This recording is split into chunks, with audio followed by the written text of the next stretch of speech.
I'll try to keep this brief, because, to be honest, I'm waiting for the full release of the game before I really pass a verdict on this, which is common sense, really, in most cases. But the Call of Duty Modern Warfare beta has just left a gap. A gap. I really just want to keep playing this game. It was absolutely fantastic, and it reminded me exactly how Call of Duty used to be, back in the Modern Warfare 2 days. Now, to be frank, I've not played a Call of Duty since Call of Duty Ghosts on the Xbox One, but this was very reminiscent of Modern Warfare 2 and Ghosts combined. I loved the multiplayer that the beta gave me last week. Absolutely enjoyed it thoroughly. Game modes were fantastic. Ground War needs a bit of work, but I can see what they're trying to do there. Personally, I think they need to maybe lower the player count, reduce map size slightly, and tweak a couple of bottlenecks here and there, but it was very map dependent, that game mode, and I don't think the maps that we got were quite right for Ground War. Now, since this is the first Call of Duty I've played on the PC as well, so I was really trying to tweak it and see what I could do with the graphics. I play on ultra wide, as most of you will know by now, so playing in that 3440 by 1440 means I'm looking for games to take advantage of my full screen real estate. Call of Duty did it, for the most part. However, when they updated on the Saturday, so the second day, I think it's the second day of the beta, depending on when you got access to it, the 21:9 aspect ratio failed to work for me. I actually got some black bars down the very edges of the screen. You'll see that in some of the footage here. So that's something that hopefully gets tweaked before the game is released. But in terms of performance on those settings, so everything maxed out, 21:9 aspect ratio, so it's kind of like just in between 2K and 4K almost, is what they call it really. It was smooth as hell. Absolutely fantastically smooth. I kept it at 60 frames per second with everything maxed out, just because I want to see the graphics of the game rather than the performance overall in terms of twitch reflexes and stuff. So when the game actually releases, I'll probably try and get it around 100 FPS, because my screen's 100 Hz, so that's kind of my max really for what I'll experience. So that's what I'll do when the game releases, but for now, performance absolutely spot on. Graphically, however, I feel that Battlefield still wins the crown there in terms of graphics in the first-person shooter. Don't get me wrong, Call of Duty looks good.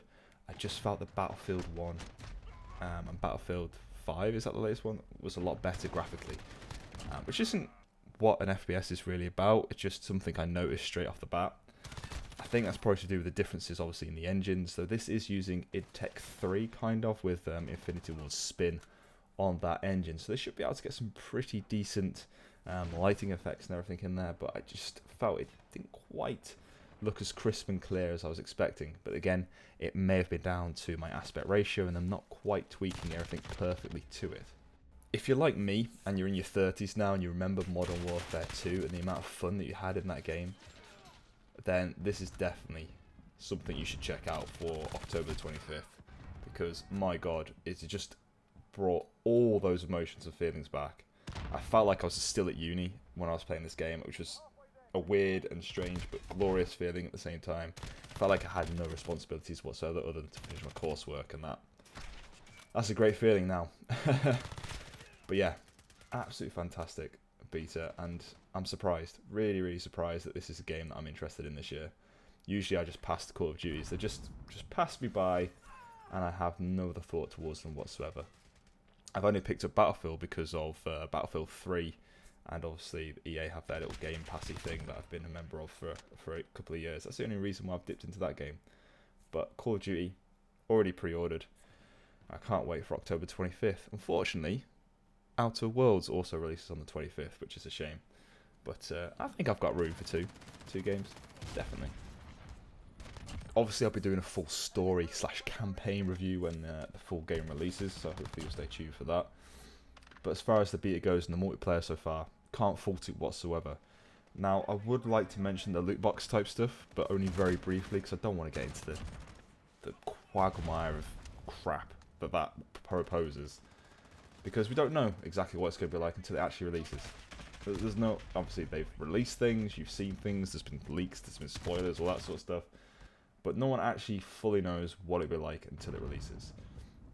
And I'm hoping it is fairly cosmetic stuff. I know they've mentioned weapons, or at least that's been somehow released that weapons will be in these packs, but I'm hoping not, because the whole point for me of Call of Duty is unlocking those weapons, getting to the next rank, playing those weapons as much as possible, and getting all the attachments for them until you find another weapon that fits your playstyle more. And that is what Call of Duty was for me back in the day. That's how I liked to play that game. It was all about unlocking the weapons.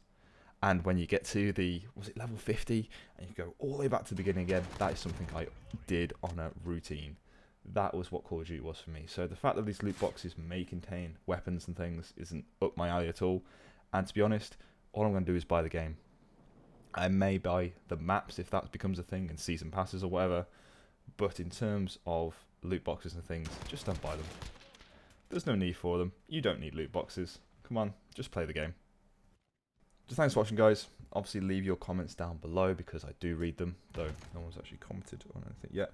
And I do apologise for my accent being probably a little more brummy in this video, and that is down to watching Peaky Blinders from season 1 all the way through on a very heavy binge process, so that we can get all the way up to date with season 5.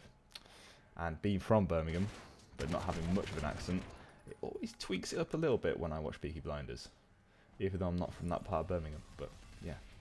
Anyway, guys, thanks for watching, and I'll see you in the next one.